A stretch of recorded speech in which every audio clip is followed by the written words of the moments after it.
Мы живем в исключительное время в истории человечества. Все больше людей достигают столетнего возраста. Более того, наука о долголетии раскрывает секреты того, как сделать эти дополнительные годы максимально здоровыми и счастливыми.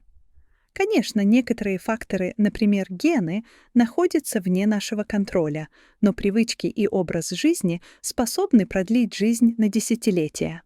В следующей информации вы узнаете, как наполнить энергией и качественно прожить свои зрелые годы.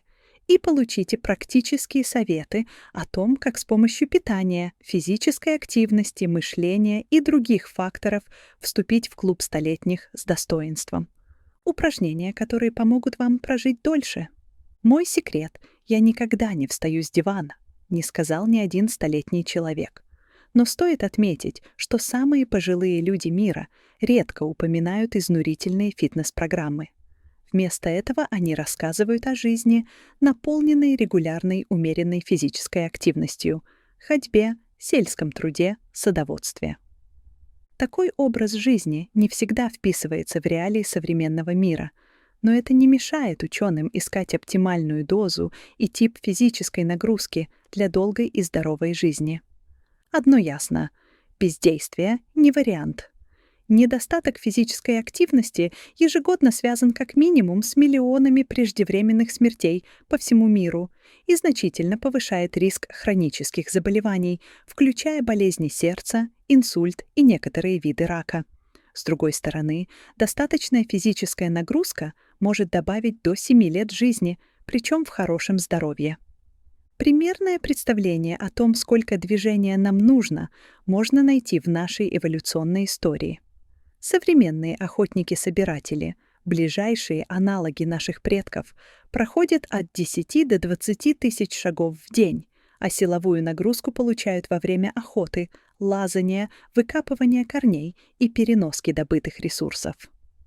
У них значительно ниже уровень хронических заболеваний, распространенных в западных странах, и причина, по-видимому, кроется в реакции организма на такую активность.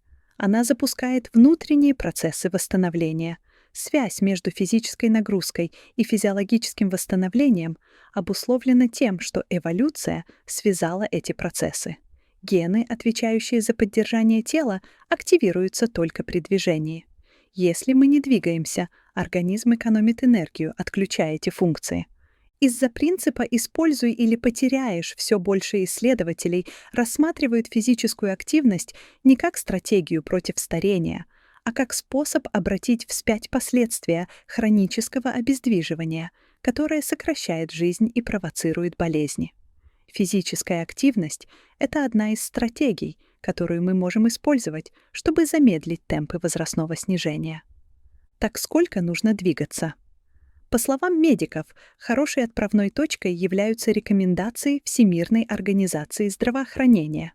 На основе масштабных эпидемиологических исследований они рекомендуют взрослым заниматься физической активностью средней интенсивности, например, быстрая ходьба, от 150 до 300 минут в неделю, либо интенсивной нагрузкой, бег, езда на велосипеде по холмистой местности, вызывающей учащенное дыхание, от 70 до 150 минут в неделю, плюс силовые тренировки не менее 2 раз в неделю.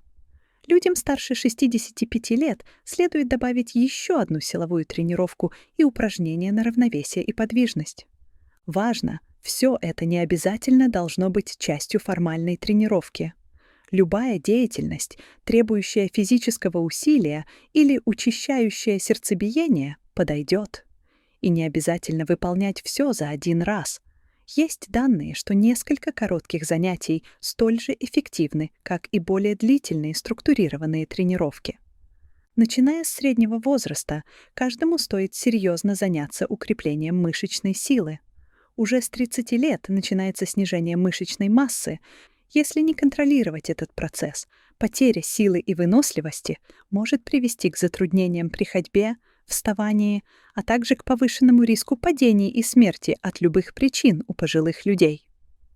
Многочисленные исследования, например, выявили связь между слабым хватом руки и более короткой продолжительностью жизни. Однако это не значит, что нужно срочно накачать кисти. Сила хвата — это индикатор общей мышечной силы, поскольку ее легко измерить, а также доказано, что она коррелирует с силой крупных мышечных групп, особенно ног. Также полезно развивать равновесие, начиная с среднего возраста. Согласно исследованию 2022 года, люди в возрасте от 51 до 75 лет, которые не могли простоять на одной ноге 10 секунд, имели в 2 раза более высокий риск смерти в течение следующих 10 лет. Хорошим началом могут стать упражнения с собственным весом, приседания, планки. Но по мере ускорения потери мышечной массы единственный способ опередить этот процесс — постепенно увеличивать нагрузку, добавляя веса или используя эспандеры. Также рекомендуются силовые тренировки с акцентом на взрывную силу, подъем по лестнице прыжками для более подвижных или быстрые жимы ногами в тренажере на 80% от максимального веса. Это важно потому, что именно взрывные тренировки развивают быстро сокращающиеся мышечные волокна, те, что первыми теряются с возрастом. Начать никогда не поздно. Силовые и взрывные тренировки помогли даже хрупким людям в возрасте за 90 лет нарастить мышечную массу, что, в свою очередь, улучшило их способность стоять и ходить самостоятельно. Любопытно, что даже намерение стать сильнее приносит пользу, говорят ученые. Даже если вес сначала почти не двигается, само стремление двигаться быстро посылает сигнал от мозга к волокнам, заставляя их сокращаться и активироваться оптимально. Таким образом, существует множество способов противостоять физическому угасанию с возрастом. Но стоит сохранять реализм, например, увлеченный велосипедист, приближающийся к своему 90-летию. Возможности физической активности, как и любых других вмешательств, ограничены. Есть процессы, которые происходят с нами вне нашего контроля. Максимальная частота сердечных сокращений — это оценка наивысшего ритма, возможного при нагрузке, рассчитывается как 220 минус возраст. Формула не говорит 220 минус возраст плюс тренировки, она говорит 220 минус время. Можно тренироваться хоть до бесконечности, но это не изменит формулу. Даже у элитных спортсменов с возрастом снижается мышечная масса, сила и эффективность сердечно-сосудистой системы, независимо от объема тренировок. Мы все умрем, в конечном счете. Нужно стремиться функционировать как можно дольше и умереть за год, а не медленно угасать 40 или 50 лет. Или наша цель — умереть молодыми как можно позже.